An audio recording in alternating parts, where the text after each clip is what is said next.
পোনপ্ৰথমেই দীপ্লুৰঞ্জন শৰ্মা ডাঙৰীয়াক অসম বিধানসভা লাইভৰ তৰফৰ পৰা অভিনন্দন জ্ঞাপন কৰিছোঁ। পুনৰবাৰ বিধায়ক হৈ তেখেত অসম বিধানসভালৈ আহিছে।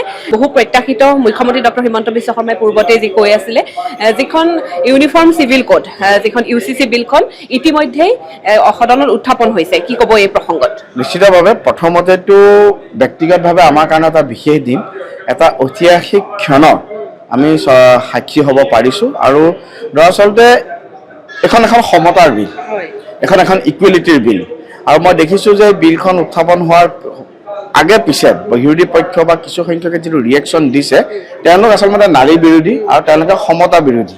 এই ইউনিফৰ্ম চিভিল কোডৰ জৰিয়তে বছৰ বছৰ ধৰি বিশেষকৈ নাৰীসকলৰ ওপৰত আৰু অভাৰঅল সামগ্ৰিকভাৱে এটা যি ইনজাষ্টিছ কংগ্ৰেছ দলৰ উদ্যোগত কৰি অহা হৈছিল, গোটেই বিষয়টোক সাম্প্ৰদায়িক মেৰুকৰণৰ জৰিয়তে গোটেই বিষয়টোক অন্য এটা ৰাস্তালৈ লৈ গৈ কেৱল সংখ্যালঘু তোষণ আৰু সংখ্যালঘু তোষণৰ জৰিয়তে কংগ্ৰেছে নিজৰ ভোট বেংক শক্তিশালী কৰি ৰাখিবৰ কাৰণে কেতিয়া এটা প্ৰচেষ্টা লৈছিলে।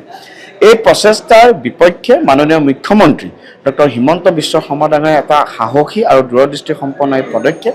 আৰু মই ভাবোঁ এই পদক্ষেপে অনাগত সময়ত অসমত এটা খুব যুগান্তকাৰী প্ৰভাৱ বিস্তাৰ কৰিবলৈ সক্ষম হ'ব। আৰু তাৰ লগে লগে আমাৰ যিসকল মহিলা আছে, যিসকলে মই যেতিয়া চামগুৰিত আছিলোঁ, মই দেখিছিলোঁ যে বহু সংখ্যক এনেকুৱা মহিলা আছে যিসকলে এই UCC নথকাৰ বাবে বিশেষকৈ ধৰ্মীয় সংখ্যালঘুৰ মাজত এই বসন্ত সংখ্যা আটাইতকৈ বেছি।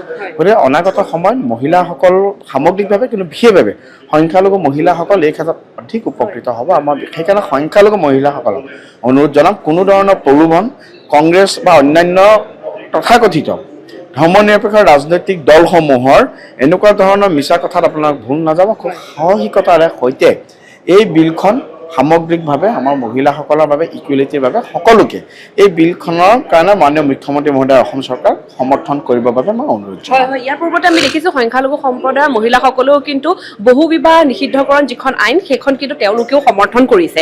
আৰু লগতে আপোনালৈ প্ৰশ্ন, আপুনি যিহেতু চামগুৰি সমষ্টিৰ বিধায়ক আছিল আৰু এইবাৰ আপোনাৰ নতুন এটা সমষ্টি, নতুন সমষ্টিৰ আপুনি বিধায়ক হৈ আহিছে, নতুন সমষ্টিটোক লৈ আপোনাৰ কি পৰিকল্পনা? চামগুৰি সমষ্টি আৰু আপোনাৰ এতিয়া নতুন সমষ্টিৰ জনগাঁথনিৰ ডিফাৰেঞ্চ আছে, কি ক'ব নতুন সমষ্টি?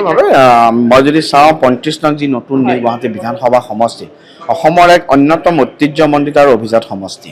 আৰু ইতিমধ্যে মই যথেষ্ট পৰিকল্পনা লৈ পেলাই ৰাইজৰ সহযোগত চলি থকা উন্নয়নমূলক কামসমূহ, তাৰ লগে পৰম্পৰাগত যিসমূহ আমাৰ ৰাস্তা ঘাট উন্নয়ন, স্কুল, চিকিৎসালয়ৰ পৰা আৰম্ভ কৰি পানী নিয়ন্ত্ৰণৰ পৰা খোৱা পানীৰ পৰা পোৱা, এই সকলো ক্ষেত্ৰত নিশ্চিতভাৱে পৰিকল্পনা লৈ আমি সকলোৰে সহযোগত কাম কৰিম। কিন্তু তাৰ লগে চামথিং ডিফাৰেণ্ট, কিছু ব্যতিক্ৰমীভাৱে অন্ততঃ human resource development, young general development, entrepreneurship development, এই সকলোখিনিক লৈ পেলাই অনাগত সময়ত মই এক ডকুমেণ্ট বা এক ভিজন মই ৰেডি কৰিছোঁ। পৰৱৰ্তী সময়ত নিশ্চিতভাৱে ৰাইজৰ লগত আলোচনা কৰি মই এই বিষয়ে আগবাঢ়িম। কিন্তু যোৱাকালি মই প্ৰায় 6খন উন্নয়ন সমিতি, আৰু মই প্ৰথমতে ভাবিছোঁ কাম আৰম্ভ কৰা প্ৰথম 2-3 মাহত অঞ্চলৰ সকলো ৰাইজ, বিশিষ্ট ৰাইজ সকলোৰ লগত কথা পাতি কিছু সংখ্যক বিষয় যাতে কাৰিকৰীভাৱে মই আগবঢ়াই লৈ যাওঁ, নিজে প্ৰথমতে অলপ জানি বুজি লৈ কাৰিকৰীভাৱে সকলো ক্ষেত্ৰত আগবাঢ়ি যাব পাৰোঁ, তাৰ কাৰণে মই ইতিমধ্যে প্ৰচেষ্টা হাতত লৈছোঁ।